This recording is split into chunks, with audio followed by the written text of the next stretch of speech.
Hola mga sis! For today's video, samahan niyo akong mag-grocery. Ngayong araw na ito, i-reveal ko sa vlog na to kung magkano nga ba ang aking expenses para sa aking 1 week dito sa Espanya. Ako nga pala si Helen, isang OFW at digital business owner dito sa Spain. Tara, samahan niyo ako sa grocery. Mula doon sa aming tirahan, mga 10 to 15 minutes din lalakarin. So, ito malapit na tayo sa Gadis, ang paborito kong grocery dito sa Benavente.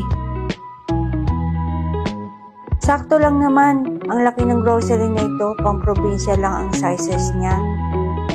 May isa pa akong pinupuntahan doon sa Mercadona. Mas malayo dito, another 10 minutes mula dito sa Gadis. Ang lalakarin mo, pero today hindi ako pupunta doon. So, kumuha na nga pala ako ng tissue at gatas ko at proceed na tayo sa Pescao section. Kukuha lang muna ako ng aking number dahil palaging mahabang pila dito.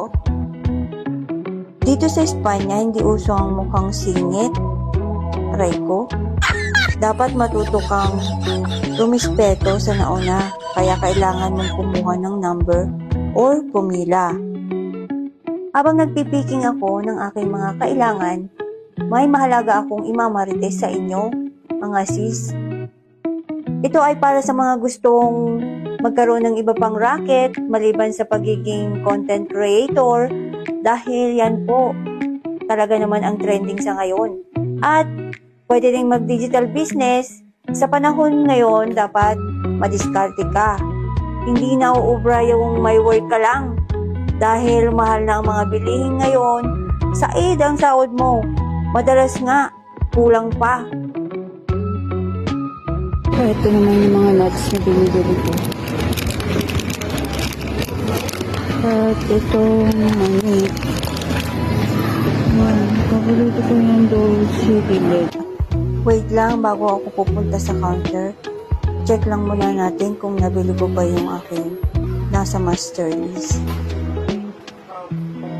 Tapos na ako magbayad, tara let's go home na. Sa bahay ko na lang i-reveal yung aking gastos para sa lahat ng aking napamili.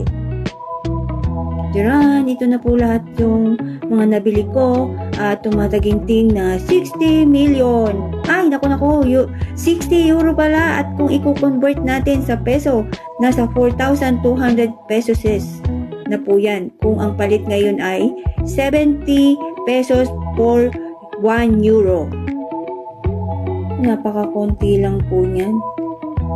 Kaya isayaw na lang natin ang gastos natin for today. Bye-bye. Love you all.